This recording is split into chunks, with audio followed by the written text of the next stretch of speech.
evening, and welcome to the Cover One Buffalo podcast. You are joining your host, Greg Tompsett, along with my partner in crime, Aaron Quinn. Aaron, how are we doing? I'm better than you, Greg. I saw that picture that you posted on the internet. You warned me not to look at it Twice. and I still clicked it. And I hate you for it. And that's disgusting. And if you haven't seen Greg's picture, don't look at it. It's totally gross. Don't do it.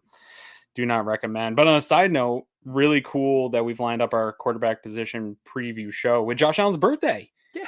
How did that work out? My kid came home from school today and was like, "Hey, do you know what today is?" And I did know, but I was like, "No, what's today?" And he's like, "It's Josh Allen's birthday." My teacher was all excited. She had Josh Allen pictures everywhere. So everyone's excited. Josh Allen's birthday. And we get to talk about him a little. Of course, the team outdoes itself. Had the kids from Buechele's Children's Hospital wishing him happy birthday. Got me all misty watching the video. Tons of great wishes for Josh Allen himself. I didn't realize until Glenn Goodberry shared it that he shared a birthday with Notorious B.I.G., like the crown, art that's up on the wall in Buffalo looks pretty cool, an homage to those two sharing the same birthday. I didn't realize that. And as we were going through prepping guests for our series coming up here, and we were able to work it out with our good friend Sal Capaccio, who's coming up in just a second. I thought it was just going to be quarterbacks, and all of a sudden we stumbled into a handful more news. So without stops making news, without further ado, we're going to bring in our guy Sal Capaccio. Sal, how we doing? Good, guys. Thanks for having me on. Always good to talk to you. Yeah, of course. It's I really thought we were just going to talk kind of quarterbacks, how lovely Josh Allen is, and how do we approach backup quarterback in this new phase of the franchise. But first, we not only had one but two different bits of news today. So we'll start with the one in your wheelhouse and the media and coverage of the team. I did not have this anywhere on my radar. The Buffalo Bills were selected as the HBO Hard Knocks team for the offseason training camp model. I was blown away. I'm sure you had a little more insight into that than we did, but that was nowhere on my radar. I'll be honest. I don't think anybody in the media had any insight and any inkling this was going to happen. We had talked to Brandon Beane and Sean McDermott in the past about this type of thing, and their message has always been that they really would prefer not to do it. In fact, I remember Brandon Beane saying one time that they treat their embedded series kind of like that, and that's the kind of access they like to give, and that's good for them.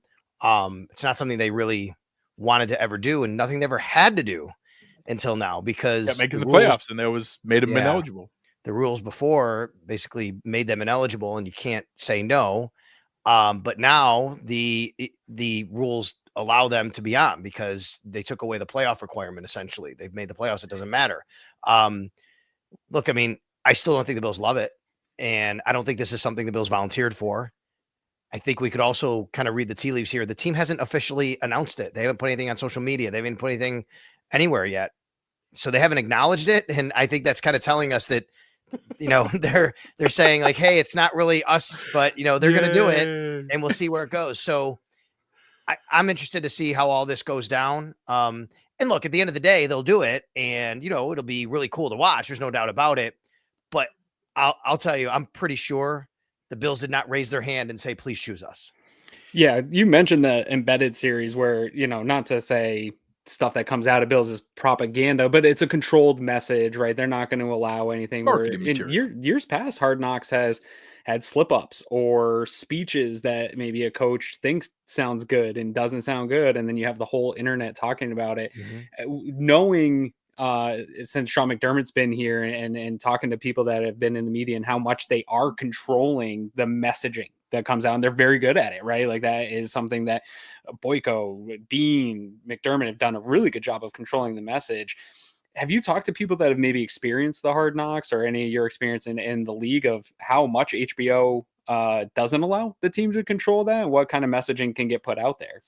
It's actually changed a lot over the years from what I understand. I have talked to people, and I know that years ago, teams had a lot less control. Teams have more control now, actually. They do actually have a little bit of a say on what gets out there and what doesn't, to varying degrees. And I'm sure they kind of walk through that with NFL films, and then look what happened last year with the New York Giants, right? It was the offseason Hard Knocks, and that just did not go well for the Giants, obviously, right? So I think that that's also kind of scared teams off of, hey, wait a minute now. we're allowing access here. And what you just said a little while ago, Aaron, you think that something comes out one way, but it really comes out another way. And you don't really know what the public perception or reception is going to be. But yeah, teams actually have more control than you think when it comes to Hard Knocks.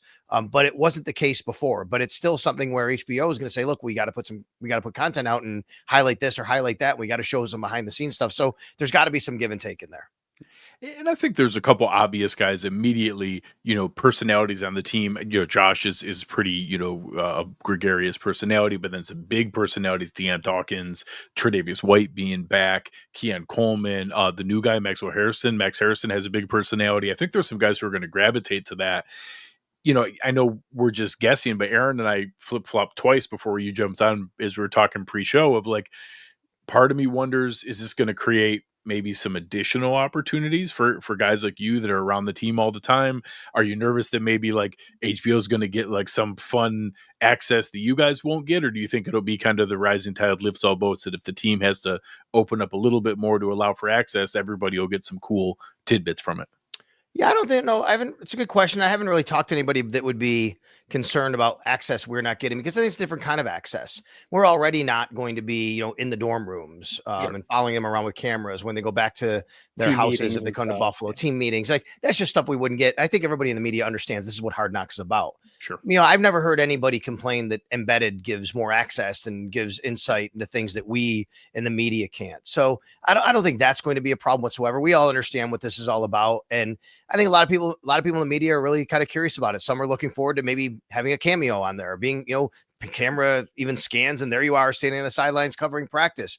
I think a lot of us are also looking forward to just kind of how it works, how it operates. Tomorrow we're doing this on Wednesday night. Tomorrow I'm hosting the morning show with Jeremy White. And we actually have Chris Emma coming on from The Score in Chicago. And the reason why is because they were the team last year. They went through and I said, let's ask him what it was like as a media member, like what to expect when you're in the media and you're walking around and there's all these cameras there. I do remember last year when the Bears were the Hard Knocks team, when they came to Buffalo for the preseason game with Caleb Williams and Roma Dunze. Like, I remember seeing NFL films on the sidelines setting up. And I remember watching that episode and being like, oh, what did they show in here? Because I was there. I was at that game. I was on the sidelines. So I think a lot of that is a lot more curiosity than anything else from all of us. I was going to say, are you going to be nervous if they're covering the golf tournament out in Rochester for you guys, having to swing in front of NFL films? How's that going to feel? Oh, I definitely would be nervous if I knew. I wouldn't like swing. it. I mean, I could be as confident as heck, and it would not matter, right? I mean, right there, that, everybody's going to be talking about it, whether you like it or not. Swing, you better have a really good one. So, it'll be fun. It'll be interesting, and I think that we'll learn things about the team. All of us will. Fans, media.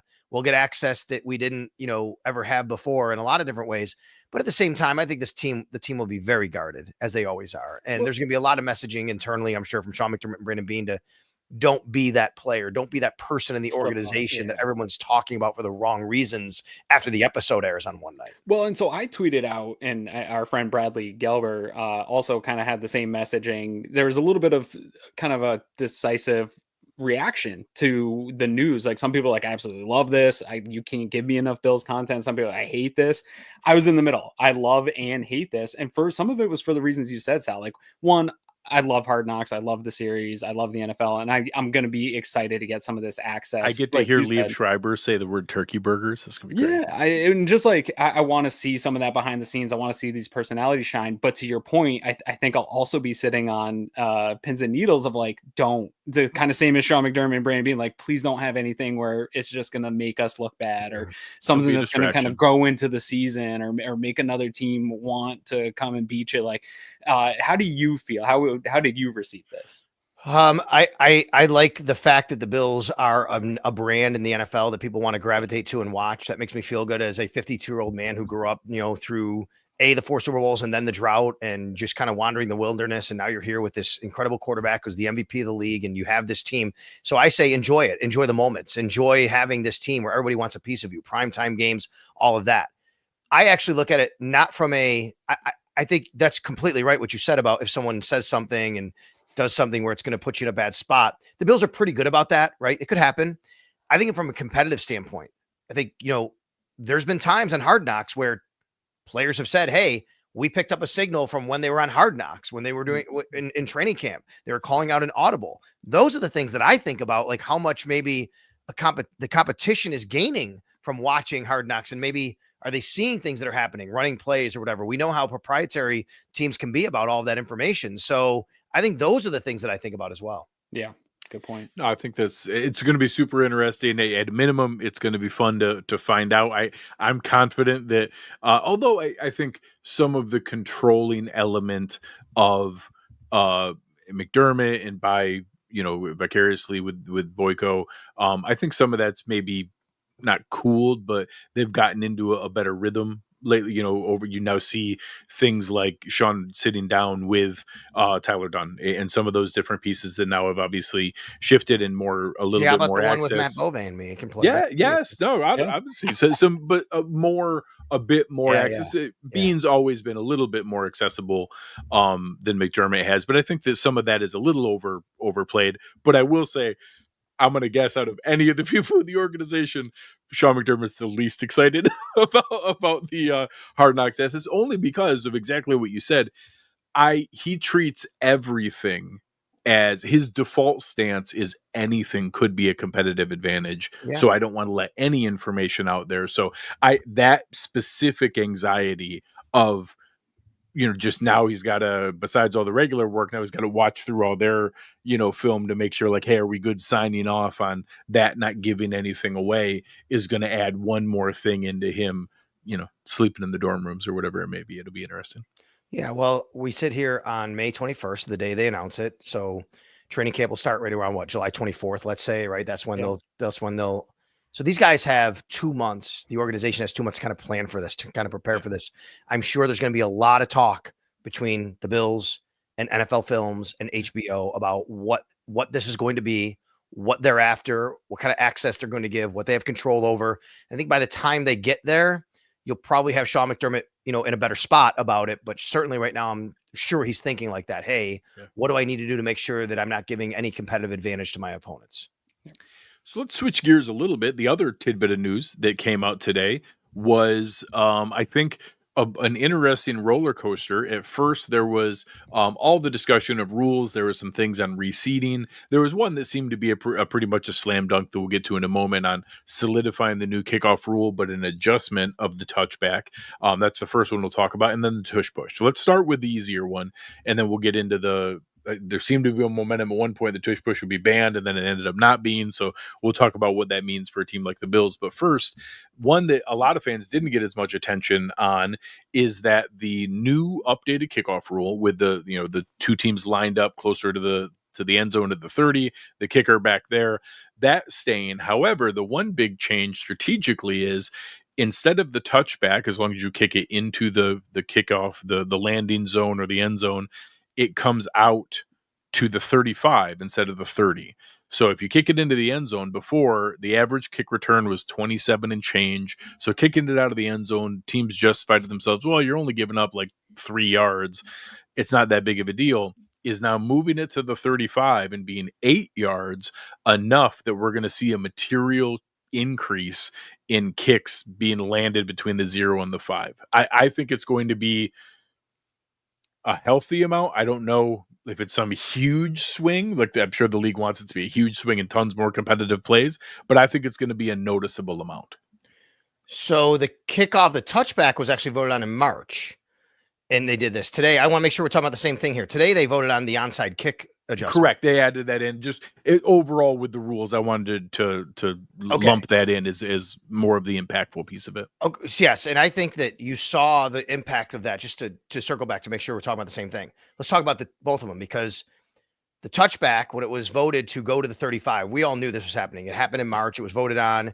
It was kind of signed, sealed, delivered back then, right? And then maybe they had to just ratify it or whatever. But when that happened, I think that's when you saw also, guys, I mean, like Laviska Shenault, for example, signed by the Bills, right? I mean, teams are going to be returning more kicks. I don't think there's any doubt about it, because teams aren't going to be kicking it into the end zone as much, because if you kick it into the end zone, it's going to be punitive. You're starting at the 35-yard line. Really, all you need is one first down, and now you're in territory where you're probably going for it on fourth down at the very least. And you're really just a couple of plays away from kicking a field goal now and being able to do that. one of the things when this happened back at the owners meetings in March, Darren Rizzi, who's a special teams coordinator, was in on the competition committee. He was one of the people that really kind of helped push this along and explain. I talked with Darren Rizzi for a while about this, and something I found very interesting that he said. He said what nobody's really talking about is one of the reasons why they kind of did this as well is punts actually cause more injuries than kickoffs, and because of the touchback moving back last year, there were fewer punts. Now doing it this year, there's going to be even fewer punts. You're going to have more offense and fewer punts because of this, which I think is also a byproduct. But yes, they want to keep the kickoff in the game. They just want it to be safer, and that's why they move the landing zone, and that's why these guys can't just run down there at 50 miles an hour and run into each other. That's not what's going to happen. So, yeah, I think it's going to have a major impact on the game in that regard, because we already saw last year the kickoff moving up to the 30 and now to the 35. It's going to be a major change because it was already creeping up towards more kickoffs, landing the landing zone, more kickoffs not going for touchbacks. We're going to see even more of that. And we're going to see less punts, I think, which is always good for the game, I think. Yeah. In that vein, and I know it's probably way too early to start really thinking about how the roster will shape up. I know you like to put out depth charts as the Bills sign people and get that roster put together. You mentioned Laviska Shenault. You mentioned teams adding guys like that.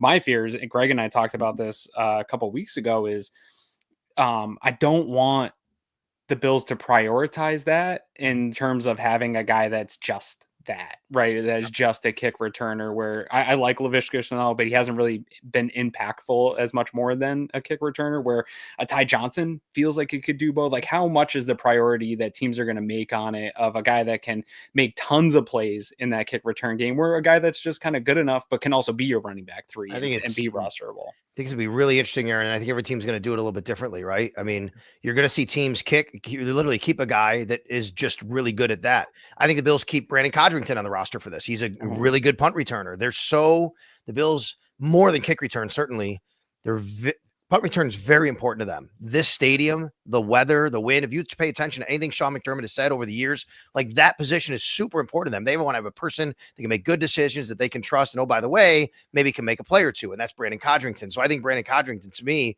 is almost on the roster by default. Even though he plays corner, it doesn't matter. You put him in a separate bucket. He can play wide receiver, running back. He is a punt returner. And he's going to be keeping that job as a punt returner to me. He also can return kicks. I was going to say, people might underestimate the fact, or if you asked, you polled a bunch of Bills fans who led the Bills in kick returns last year, I don't think people would say, oh, it was Brandon Codrington. It was actually Brandon Codrington by a healthy amount. Yeah, he's also a kick returner. But what's going to happen with the new kick return, especially because of how it's going to be shaped, and you want to make sure you return it, you're going to have 2 kick returners. Every team does. No one's going to put 1 guy back there. You're all going to put 2 guys back there. There was even a scenario where you could do 3 now, like that I was trying to read through the formation one where there was they had like some diagrams where it let the kick team change their alignment, but there was a new alignment where you could do a third one between the hashes.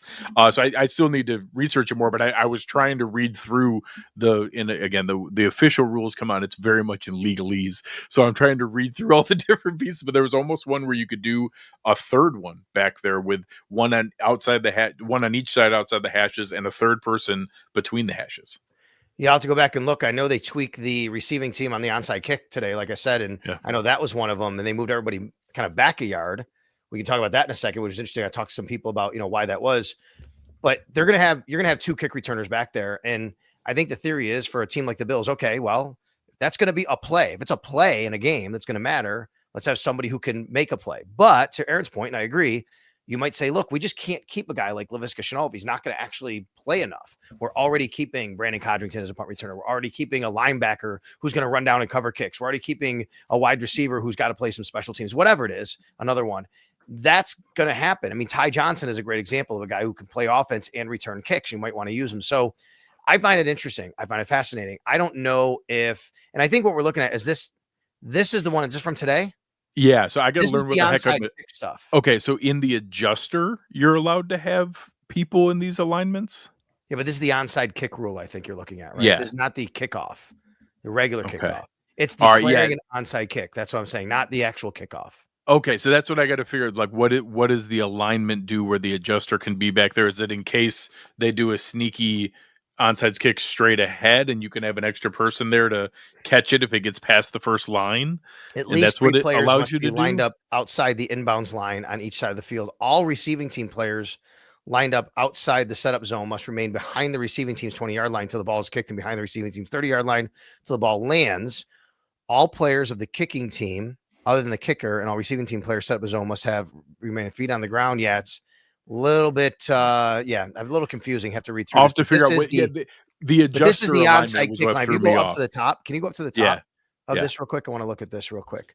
All the way up to the top. What were safety kicks? Yeah, this is free kicks and procedure for a free kick. So this is onside kicks. This is not regular kickoffs. This is when you declare an onside kick. What they're talking about. So nothing happened today with kickoffs. It was only the onside kick that happened with today. Okay. And they changed it. What they changed was for the onside kick more than anything was what's really interesting is, so you're going to kick it from the 35, right? If you're the kicking team, the receiving team, I think it's the 35, right? I'll take a look at it now. I'm a little, and then the other team, the other team is going to be where? The 34, I think it is. Like it's an extra yard, basically. They're giving advantage to their kick team. The bottom line is this. I talked to some people about this today. What they wanted was to give more of an opportunity for the kicking team. You're going to have an extra yard of space for them to get to that 10 yards and recover the ball. And they said it was like a 6% conversion rate last year, and they don't want it to turn the other way, but they want more of a chance than 1 out of 14 chance of being able to convert an onside kick. They want some opportunity. Yeah, I think we've all seen over the years that the onside kick, the way it used to be, I mean, it was really nice to get an opportunity and a chance, and you just can't do that anymore, right? And I've always been with having to declare it. Exactly. Not being able to have any surprise. Not that the end of game scenarios were really surprising, but that even shrinks the odds. I've always been for doing something to give the team that's trailing an opportunity to get the ball back. Yeah, that's why I've never dismissed maybe the idea that 4th and 20. I know it's a little gadgety or whatever, but whatever. Yeah. I mean, give the team that's trailing a chance to get the ball back. It's good theater. It's good sports, right? That's what we're trying to do. So the other rule that I think at one point, I'll speak for myself, I thought was on its way out. And then you hear, Jeffrey Lurie comes in with, the Kelsey coming in, Jason Kelsey there with him, kind of advocating to keep the tush push. And I know, I think the league and, whether it's Goodell himself or others going down the path of player safety when there's no real data to support it was a little, I get the idea that yes, it's a pile of people. There is some danger that could happen. You had Patrick Mahomes get hurt on a regular quarterback sneak. Yeah. I think if they wanted to take the approach of like, hey, we don't think it's entertaining football, we don't think it's a good television product to put in front of people, I think you would have had a more willing audience to be like, yeah, it's probably not. And a piece of me wonders if that's what the real conversation was behind the scenes. But I know you were in support of moving on from it, from whether it was safety standpoint or from the product on the field. Were you surprised it didn't get the votes, or do you think that it was pressure because the new rule structure wasn't good enough to get the attention for it? Obviously 22-10 is pretty close. They needed 24 votes to get it. So it's not like it, resoundingly got shot down. It only needed 2 more votes to swing it, but it was able to be shot down in this voting round. It sounded like it was going to be banned, right? For a while. So I guess from that standpoint, but I wouldn't have been surprised either way. I knew that it was close and there was just a lot of talk both ways. And I actually wouldn't be surprised, guys, and what we're hearing now is Jason Kelsey kind of had a bit of an influence on it, right? He went in and he talked about to the owners. There was a lot of talk about Jason Kelsey when he retired and how tough it was in his body. And he went in and was like, no, it's a safe play. And he's kind of doing his own organization a solid, I think, when he does that, right? They're like, hey, let everybody know how great it is. And, it's not that big of a deal. He actually said on a podcast, I heard him say to Travis, there was a clip I read or I listened to that said, he said, oh, listen, if I could come back and just run 80 pushes a game, I would do that. My body can't handle the rest of it, but I could do that 80 times a game, something like that, which is him saying it's not really that bad on the body. I don't know. I listened to Deion Dawkins on a couple podcasts over the summer saying it's terrible on the body. I would say there's also a lot of clips of, and other people confirm this, including Jalen Hurts, that every time he ran the play, he screamed out F my life because of all the guys piling on him. So I think that there's a little convenience to his explanation. I don't think that it is some egregious risk beyond the rest of football. Football's a dangerous play. It's a collision sport. It's a violent sport. There's going to be injuries. I don't know that play is any more dangerous or violent than others. I don't know that it's awesome. Probably, it's probably what happens in the pile of humans is the most dangerous aspect. I've heard terrible things about those piles. Yeah. I think so. I think that's what happened was there was probably teams on the fence. Yeah. Jason Kelce comes in. He kind of sways some teams. And also, I think there were teams that said they saw like the public perception. There was a lot of people saying, oh my God, I can't believe all these people want to ban it. What, you can't stop it. And they didn't want to be on the wrong side of that and be like kind of accused of that. And well, let's not be that team, right? We'll say we're still in support of it. Maybe that was part of it. We know the Bills voted to ban it. We know why. Sean McDermott said he's on the competition committee. Sean McDermott said to us at the owners' meetings, he said he has to take his hat off as the Bills head coach when he's a competition committee member. Yes, the Bills are very good at it, but he believes it's a safety concern. So that's why he doesn't like it. It's not just, Sean made a point of, it's not just on the quarterback. It's not just on the offensive lineman. It's on the defensive lineman too. They have to get their bodies so low and in different positions that they're getting curled over a little bit and people are falling on them. You know, he made the point of just everybody in that pile and situation when you're hitting each other. And look, I know that there's no actual there's not enough data on it to support even what McDermott said right now. There's not enough data on it to support the injury rate on it. But I'll tell you this, I had a couple of people tell me back in March, actually it was at the combine when this first started, said, Sal, all it takes, one star quarterback to get hurt. And that's what then this conversation is going to change. It doesn't have to be, it could be Josh Allen, Jalen Hurts, Patrick Mahomes, whatever. Just takes one. And this is going to be a much different conversation going forward. So you brought it up. I was hoping that it would be voted to be banned, but I don't care if the tush push is banned. I was never against the tush push per se. It's not, to me, it's not about the tush push. It's not about this play. It's not about the Eagles. It's not about even safety. To me, I am just for putting the rule back on the books that you can't push a runner forward with your hands or your shoulder intentionally. I don't think it should be a part of football. It wasn't for decades and decades and decades. And then suddenly I remember watching football 10, 15 years ago, and this would not a tush push, but plays like that would happen. I might be like, why is there no flag? It's aiding the runner. And then you find out, wait a minute, they took that rule away? What are you talking about? I didn't know they took that rule away. The Bills took advantage of that last year. Quite a bit with offensive linemen dragging. Yeah. Oh, God. Alex Anderson, Spencer Brown, they love those. Those ones are probably a little more dangerous. Where I think pulling from the forward side or coming from behind? Coming from behind and pushing while people are upright and like legs and limbs are going. But on this tush push thing, I think for me, what is frustrating is the amount of conversation about it over less than 1% of offensive plays in the league, right? Like even the Eagles ran it, under 50 times? Right. They converted 38. The Bills converted 28, and those two combined were more than the rest of the league combined. Yeah. So there's under 100 conversions total by the whole league. And then to your point, you add to the data of like, we don't have necessarily hard data yet that it is an unsafe play. There's a lot of, like you said, some players are saying it is, some coaches are assuming it is, but we don't have the hard data. And it just felt to me this offseason, like, man, this is an awful lot of conversation for something that's such a seemingly insignificant part of the game, even though within a game itself it's significant, like picking up their high leverage plays. Yeah, getting those fourth downs, getting some of those conversions on the goal line are working out. But a QB sneak is a high leverage play that is also kind of hitting around that same success rate that we saw the tush push hitting at. And so to me, it seemed just like an overblown conversation in general that just got a little too much attention here this year. But to your point, the second a big time QB gets hurt on this, the conversation is going to skyrocket.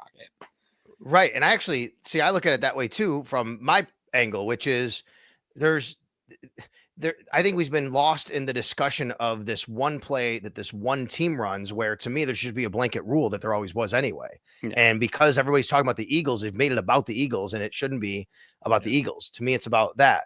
Listen, you're right, Aaron. Like Tom Brady was the best QB sneaker ever. He never got pushed. Right. I never saw him. I think you can have the same success rate without the push. Yeah. Josh Allen's great at it regardless. Yeah. It doesn't matter. You don't need him to do it. And then you have to me, it's all part of the aiding the runner rule, which used to be on the books, which is you can't run and forward and pull him. Now you can do that too. It just seems It just seems ridiculous. Like if you're a defender, give defenders a chance to make a tackle. That's what football's supposed to be about. The league hates defense. High school has this rule, by the way. So high school football has the rule that you can push the pile, but you can't push the player. Now, legitimate question. How do you determine? Well, you determine by if a referee sees someone actually put their hands on or their shoulder, intentionally push someone, you throw the flag. If you don't see it, then you don't throw the flag. I don't think it's any different if you see holding or not see holding. If you see pass interference, you don't see pass interference. There are penalties all the time that are subjective. But I mean, high school still has this rule, and I just think it's a basic component of football to me. However, that said, hey, all right, they kept it. And you know what? Even though the Bills wanted it banned, they're still going to run it. Because as McDermott said, I have to, A, be on competition committee, but B, be the head coach of the Bills. Well, now that it's still legal, I'm going to let my team run it because my quarterback's great at it. Yeah. On that topic, like I know a lot of the conversation this offseason when the Bills were getting ready for the draft and we were talking about defensive tackles and the types of bodies people wanted. There was like a constant when you had the big body, that big body equals push, stopper. I don't know that it's true. You mentioned earlier, like the leveraging of that play is probably what matters more than the necessary moving mass out of the way. It's about leveraging. How do you think, now that it is part of the league and now teams are going to continue to have to try to stop this play, what do you think is the way for teams to get in these trenches and stop that play with leverage?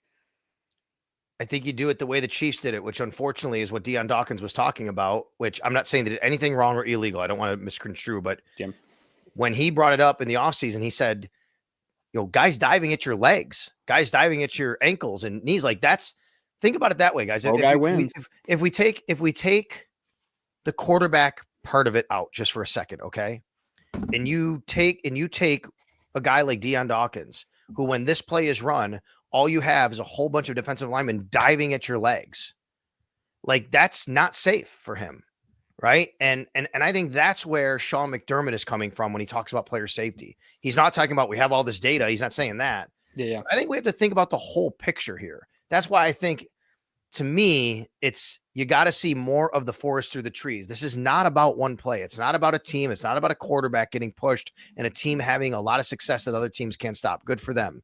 To me, it's about the full picture. I hear a guy like Deion Dawkins talk about guys diving at his legs and knees and all that, getting twisted up in there as they're trying to do that. And I think that should matter. Yeah. You look at some of the teams who were best at stopping it last year. It wasn't because they just had a big body. It was usually the guys who had a big body who was also incredibly talented. It's not an accident that Tampa Bay was the best team at stopping it. Vita Vea is a monster. He's not just some big fat body. He's an incredibly athletic guy who was a top 12 pick for a reason because he was an unbelievable athlete. Dexter Lawrence is really good at it too. Chris Jones, Jalen Carter, like guys who are, yes, they happen to be really big, but they're also phenomenal athletes who are incredibly powerful. And understand leverage and understand. Kelsey talks about it too. Put a sumo wrestler there, like the always the cliche for like, hey, why don't they put a sumo wrestler as a hockey goalie? Like you can't just sit a guy there; he'll get blown back just like everybody else. Yeah. So we'll see where it goes. I think even if this had have gotten voted down or voted in favor to ban it, the Eagles would have gone from running an unstoppable tush push to a relatively unstoppable quarterback sneak. Jalen Hurts is going to be just fine behind his offensive line, getting short yardage. Josh Allen's going to be just fine converting on short yardage. And I am interested to see, you saw Mark Andrews with the Ravens. You saw it even with the Chiefs. Will we now see, heck, Dawson Knox was a quarterback at one point in life. Like, are we going to see more teams put different body types or non-quarterbacks there just to lessen the chance of injury? I'm curious now that it is voted in favor. Do we see more variety? Do we see more variations off of it with misdirection and other plays? I'm curious where the competitive side of it goes to come from here.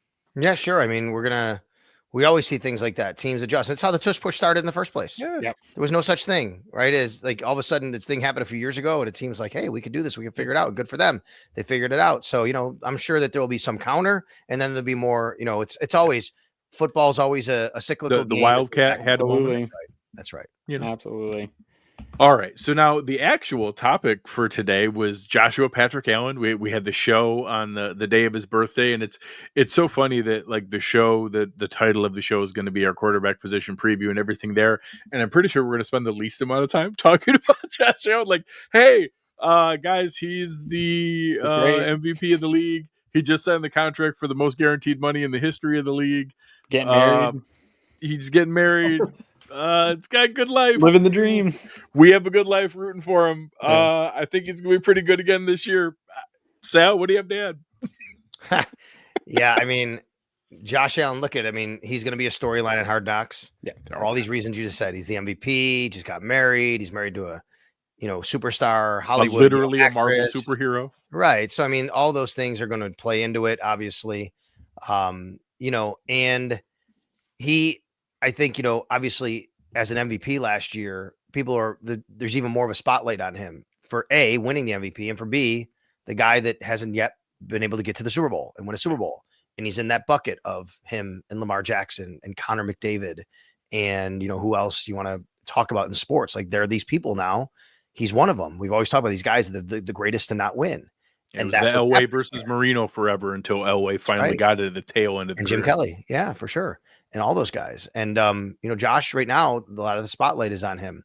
That being said, I think because last year, I remember sitting here last year in May and June and July, and I was doing radio interviews around the country. And I said to people, and I'm sure you guys said the same thing, which is, look, if Josh Allen can get this receiving core to have a really great year and the Bills can win the division again, like he should be the MVP. And that's what happened, right? I mean, like, that's what happened. So now I think you'd say I would argue the receiving core is better, but we don't know how much better, right? They tweaked it a little bit. They have some parts. We know we had the big, the situation, Brandon Beane on WGR and all that talking about it, but the Bills feel that they have good enough receivers. And obviously they have Josh Allen. He's going to have another look at MVP. I don't really know the data on if it's harder or easier once you win one, but Lamar was right there. And a lot of people thought he should have won one after he won one the year before that. That'll be interesting. To me, the more interesting discussion at quarterback for the Bills this year is the backup spot. Yeah. Now, as I sit here, I'm not going to lie to you and say that I don't think Mitch Trubisky is going to be the backup. I do think Mitch Trubisky will be the backup. I know the way the Bills operate. They want somebody they can trust, who's been there, who's played some games. If something happens to Josh for 3-4 games, you got a guy who you can lean on. But, they did sign Mike White to a 2-year contract right at the end of the season last year to be there. And I will tell you guys, I know they really like Shane Buechele. Now, I'm not telling you Shane Buechele has the talent to necessarily beat any of these guys out, but he's going to get an opportunity because I know they really like him. I talk with Brandon Beane about Shane Buechele. Like, they love his toughness, his moxie, and all of that. I just don't know he'll get an opportunity or be good enough to actually win a job at the end of the day. He's been in the league 4 years now, and he's learned under both Patrick Mahomes and Josh Allen. Yeah. I'm really curious to see where it goes. I go on these rants all the time. All the guys that we talk about, whether you go from the higher end of the scale, even the Tyrod Taylors, the Jacoby Brissetts, the late career Andy Daltons, down to we've seen some of the disastrous guys who have had a terrible time.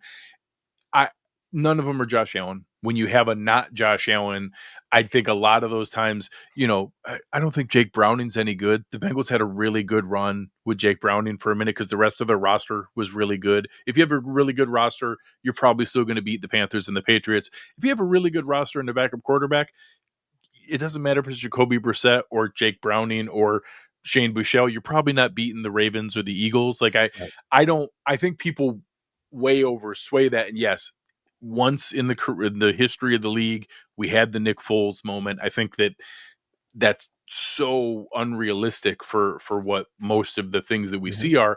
I want the consistency. Honestly, I want kind of the contract security and a cheap option there. I wouldn't mind taking a swing for a Joe Milton type of guy, but I have a hard time getting myself excited about what the differences are, especially when it costs real money, where like, hey, some people clamor, I wish we had a Tyrod or a Brissett, or again, whoever the flavor of the I'm just here to tell you Tyler Huntley was a Pro Bowler real quick. No.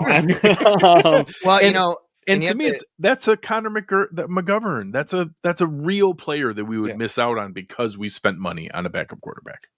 Right. And they're really, it's kind of, you have Trubisky with kind of cheap, right? $2.5 million. Right. The Bills they're not going to invest a ton of money in that position because of that. Exactly what you said. And Josh, knock on wood, right? Yeah. Josh is durable. He's available, right? It's not like you're dealing with a guy here that you're going to have to, let's make sure you're set there. Like you don't have Tua where you just don't know what the health situation is going to be. Literally towards UCL and kept playing. All set. And I would say this, there's an argument to be made, and I hear it from people, that the Bills should at some point draft and develop a young quarterback. right? I totally get that. You have to remember, though, if they do that, they have to keep him on the roster. I mean, if they waive him, another team can grab him. Now you can waive him and you can get into the practice squad. That's fine. But if you don't and you lose him, then what was the point of the pick? Because if you pick him in the 4th round, if he's good enough, you're going to have to keep him on the roster. And then you do have to decide, is he good enough to win 3 games if Josh Allen goes down? Because the Bills aren't going to keep 3 quarterbacks in their roster all year. Yeah. I think that's the rub, right? Which I think it's a great debate. You could draft a young quarterback behind Josh Allen. But if you're doing that, he's starting games basically if Josh Allen goes down. And are you ready to do that? I am. For me, one, I don't say this lightly at all. I don't think Mitch Trubisky's good. And I don't like to pile on players. I think he's a low end of the NFL backups. And I do think I don't trust him to come in and handle those games, and not any more than I would trust a McCord. I was in on hey, let's take a waiver on a McCord this year in the draft. And I also don't think early in Josh Allen's career, he needed a guy that had NFL experience in his ear on the sideline. I think we're well past that too. 100%. So I think you can roster a guy that has more potential ceiling. We've seen the ceiling of a Mitch Trubisky. Maybe Buechele's one we haven't seen the ceiling of. White, I think they may have seen where his capabilities are in the NFL, which maybe they're intrigued by or not. But for me, it is, man, I would love to be in the position the Patriots were a year ago, when you have a backup that does come in for a game, whether it's the end of the year game, and you are able to flip it for an asset later, or have that, like, hey, we at least have a guy, maybe it's not a McCord, maybe a guy with some athleticism that can come in and at least run around a little bit more, and do some things with the ball. And that's kind of where I'm at. I don't need a guy that I know if Josh Allen gets hurt, things are terrible and the world's going to an end. But to your point, that those 2-3 games could be the difference, or even the team feeling like Josh doesn't have to press through some of those games with injury. Because I do, in years past, I think, you're not going to tell a farm boy like Josh to sit. He's not going to want to sit. But I do think there was a stretch during that slump 2 years ago where Josh Allen was playing through injury, and I think it actually hurt the team during that slump a little bit to have him playing through injury. Not that the backup position would have played better. They didn't have that for themselves, but I would like to maybe have that in the future. I think it was Case Keenum was the backup then? Yeah, do you remember? So we asked him when the streak happened. Remember we're talking about the streak, right? And there's a game coming up. I think it was against Minnesota or something. We asked him, like, when was the closest time you thought you might not play? And it was that game. It was the Minnesota game that he talked about. And I remember John Scott had the video of him at practice, and then he like ran off of practice. Yeah. So he takes a lot of pride in that. Obviously, we know that by him starting one game at the end of the year. And he had an interesting quote that, I don't think he realized, like, if you paid attention to what he said, it was very telling. Why is the streak important to you? And he talked about availability. Of course, he wants to be there with his teammates. And then he talked about, like, something about the Brett Favre streak. And he goes, but to get there, you got to start the next one. And I'm thinking, well, that means he's got that in his mind. He'd love to have that. Right? If he's even thinking about that in any way and talking about it, like, that's a goal of his. It's a great goal to have, to be able to never miss a game. 300 something straight games.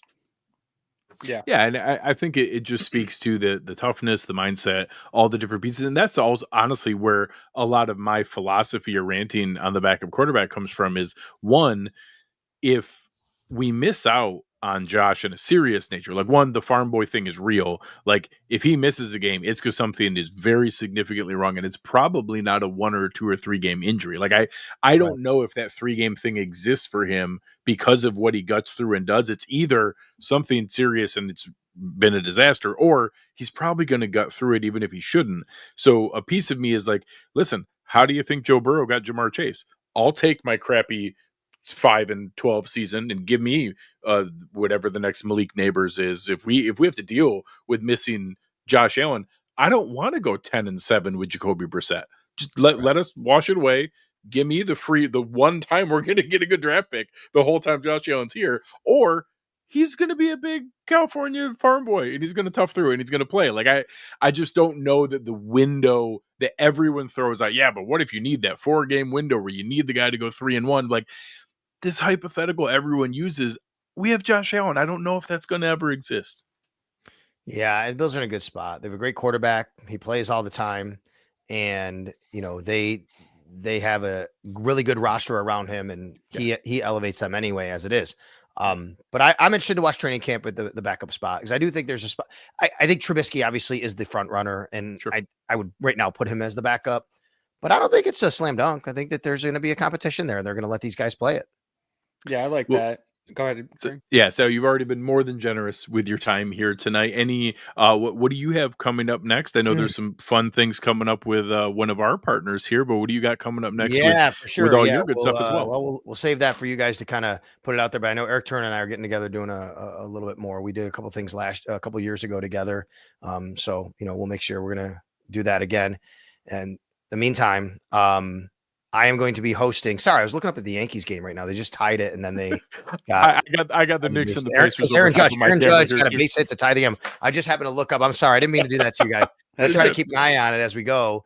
And Judge got a base hit. He hadn't had a hit yet, and it tied the game. But then they threw a base runner out. But that's okay. They tied the game before the out. Okay, so I'm actually going to be hosting the morning show like pretty much all the time for the next week or so because we got vacations coming up with Jeremy and Joe. So I'll be on WGR Sports Radio 550 in the mornings on Thursday morning, not Friday, Extra Point Show. And then next week, like all week on the morning show, because Jeremy's off, I'll be in with Joe. So we got a lot of that going on. Matt Bovey and I got It's Always Game Day in Buffalo, of course. Love what you guys are doing over there. Yeah. And then tomorrow I'll talk more about this, but I have not, I'll say it right now with you guys. It's the first time I've revealed this publicly. I hinted about it online, but I have a small speaking role in the Hallmark movie, and today we shot my scenes. Nice. That's right. I saw DeMar was doing some filming today. DeMar and Deion Dawkins, Sean McDermott shot his scene today. I know that.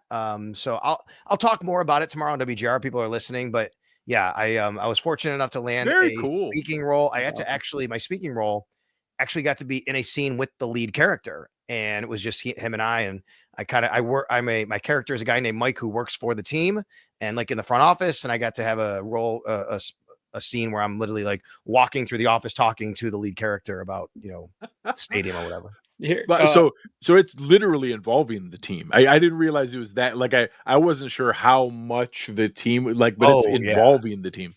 Everything is shot. Everything is shot pretty much at the stadium in the offices. Sean McDermott's in it. Deion Dawkins in it. DeMar Hamlin's in it. Dwayne Carter had a scene yesterday. Reed Ferguson is coming up. Can't believe I'm going to watch a Hallmark movie. You have been generous with your time. Can I steal 2 more questions? Yeah. Where I got you yourself, so I don't have to call. I will call into WGR otherwise. Yeah, you got it. On the Josh Allen thing, one thing I didn't want to make this a total just like Josh Allen's amazing fest. And I know that we can't really talk any negativity about Josh Allen, but is there anything in your minds? Obviously, he's the MVP. Obviously, he's everything to us. I have some things that I still think he could be better at and work on. Do you have anything that you would like to see Josh? Like last year it was yards after catch, and I think he did a great job of getting guys in position with yards after catch. What do you think is going to be the thing this year that they internally or him is going to be working on to improve on his game? So technically, I'm not sure. Like maybe deep ball a little bit because they've missed on some, right? I mean, but I think it's more about the chemistry between a couple of guys like him and Dalton Kincaid. I agree. I think that's where you got to go. I think the chemistry with him and a couple of guys, Dalton Kincaid, obviously, maybe Keon Coleman, and especially when he came back from injury, we know what McDermott being said about both those guys and, getting stronger and, coming back from injury from Keon. But I think deep ball's got to be something that they'll have with Josh Palmer a little bit. Yeah, exactly. But I think the chemistry with Dalton Kincaid is a big one that they're going to have to work on together. I agree. Eric did a great job putting out some videos, and I think that everybody wants to pile on Kincaid specifically for not hitting expectations, but they got to get on the same page together. So I agree with you there. My second question is, when are we hitting Brighton again? Oh my God. When are we going to get out and golf? I'd love to, man. I definitely want to. I would have a chance. I got fitted for a driver for the first time in my life. And I've never been fitted for a driver. I got a Callaway Paradigm, and I really like it. It's increased my length probably 15 to 20 yards at least. Perfect. And the reason is because I have a little fade, as you know, and they got me down to a 9.0. He's like, no, you need a lower you ball. You can get the ball in the air fine. Yeah. So because my fade takes away my distance because it's curving. I know all about that. Yeah. Right. So now it's a little bit less fade, which equals a little more distance, but I definitely want to. We got to get rid of this weather that we've been having here. Oh, it's been terrible. We can definitely, get Let's out. Do it. Let's link up. Beautiful. All right, guys. Well, thank you very much for everybody listening here. All the folks listening live. Sal, thank you very much for your time. Looking forward to it, and a lot of fun things to follow. Make sure you're checking out everything Sal has at WGR. It's a fantastic podcast, and all the other things we have going. We'll put those in the show description here below. All right, you got it, guys. On behalf of everybody here at Cover One, you've been listening to Sal Capaccio, Aaron Quinn. I'm Greg Tompsett. This has been Cover One Buffalo, and we are out.